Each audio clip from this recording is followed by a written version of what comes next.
begin by heading out and into the field. We visit now with my colleague Clay Patton from the Rural Radio Network, who this past week took part in the Hard Winter Wheat Tour, hosted, of course, by the Wheat Quality Council.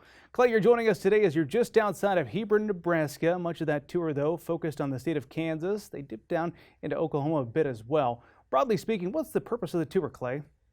So what the Wheat Quality Council has done now for decades has been able to merge those who are integral in the wheat industry on the backside and the processing side with the farming side of it. So back in the early days, early 1900s, oftentimes wheat farmers would invite bakers from Kansas City to tour the wheat crop. Today, this involves wheat millers, bakers, and others in the industry, including those who often trade in the markets, to come and see the crop firsthand, get out into the farm fields and see what's happening with the winter wheat crop. Focused mainly on Kansas, as that is where a large majority of the hard red winter wheat comes from. And this year we're having the opportunity, unfortunately it parallels 2022 and being what looks to be a rougher crop.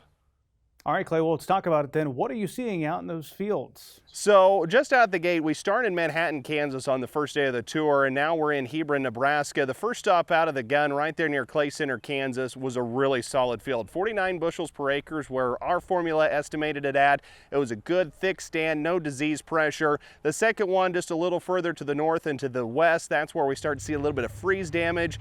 We estimated about 10% of the field being affected by that. Here in Thayer County, here on the south side of Hebron, we're seeing one of the poorest fields we've seen so far on the trip, only about 18 bushels per acre, unfortunately.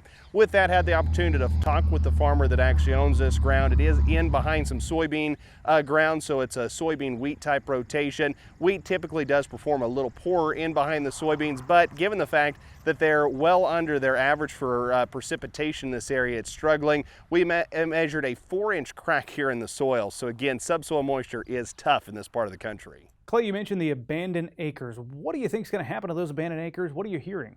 You know, that's a really interesting question. I had the opportunity to talk with Gary Miller-Shasky, who's president of the Kansas Wheat Commission currently. He's a farmer in southwest Kansas, and he notes just in his area upwards of 4,000 to 5,000 abandoned acres. And a lot of guys are trying to put in another crop if they've got some subsoil moisture. Maybe they're trying in with some milo. Other guys putting in some ryegrass just to try and create a forage crop. Others going to an old system of fallow ground where they're going to let that ground just sit here for the next year, see if it can't gather some moisture up, and then try to come back in with more of a cash crop next year.